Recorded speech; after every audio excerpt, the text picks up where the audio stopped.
Le général hiver va-t-il contraindre l'Ukraine à se mettre autour de la table alors que les tensions redoublent sur le terrain avec un quart du territoire privé d'électricité? L'heure des négociations de paix devrait s'imposer pour épargner les civils.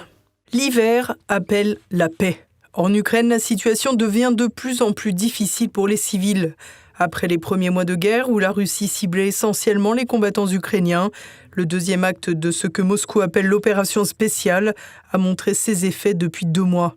Le ciblage systématique des infrastructures énergétiques est parvenu à plonger près d'un quart du pays dans le noir.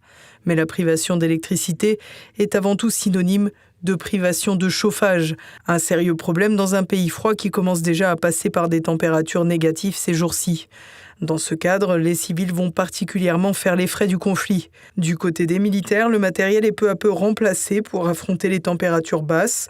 En effet, l'hiver ne devrait pas arrêter les combats, qui avaient été particulièrement virulents en 2014 dans le Donbass, malgré la piqûre d'un hiver glacial. Mais si le climat devrait pousser encore davantage en direction des négociations pour une résolution du conflit, d'autres acteurs préfèrent agiter des chiffons rouges pour relancer l'escalade. C'est aussi ce qui se produit avec la réactivation cyclique des fameux bombardements autour de la centrale de Zaporijjia. À Washington, lundi soir, on dénonçait également une nouvelle fois les crimes de guerre prétendument commis par la Russie en Ukraine, des déclarations qui avaient tout l'air de répondre aux récentes vidéos de soldats russes exécutés par des Ukrainiens. En réalité, comme toujours, les experts autoproclamés des plateaux TV conservent une vision manichéenne et belliciste en oubliant que plaider pour plus de guerre, c'est plaider pour plus de morts. Mais malgré ces agitations médiatiques, tout porte à croire que le temps des négociations est bel et bien arrivé. La semaine dernière, comme nous l'avions expliqué dans une précédente édition, des hauts responsables des services de renseignement russes et américains se sont rencontrés à Ankara en Turquie en toute discrétion. Des prémices dont les résultats sont à espérer sur le moyen ou long terme. Mais une chose est certaine, le discours d'une extrême rigueur et du refus total de discuter avec Moscou n'a sa place qu'avec les journalistes. Dans les coulisses du pouvoir, les négociations sont une réalité d'actualité. Chaque acteur tente donc de tirer la couverture vers lui. Du côté de Vladimir Poutine, les exigences sont assez simples à comprendre puisqu'elles n'ont pas changé depuis le début du conflit, pour ne pas dire depuis avant 2014.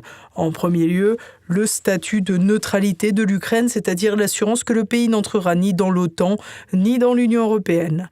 Le Kremlin réclame également la, je cite, dénazification du pays, mais aussi et surtout la reconnaissance de l'annexion des 4 territoires conviés au référendum fin septembre, c'est-à-dire les provinces de Kherson, Zaporijjia, mais aussi Donetsk et Lugansk. Une exigence qui ne semble aujourd'hui pas prête d'être acceptée par le camp occidental. Un camp occidental qui commence toutefois à montrer des faiblesses dans l'approvisionnement d'armes à l'Ukraine. Volodymyr Zelensky n'entend pas pour autant revoir ses conditions à la baisse.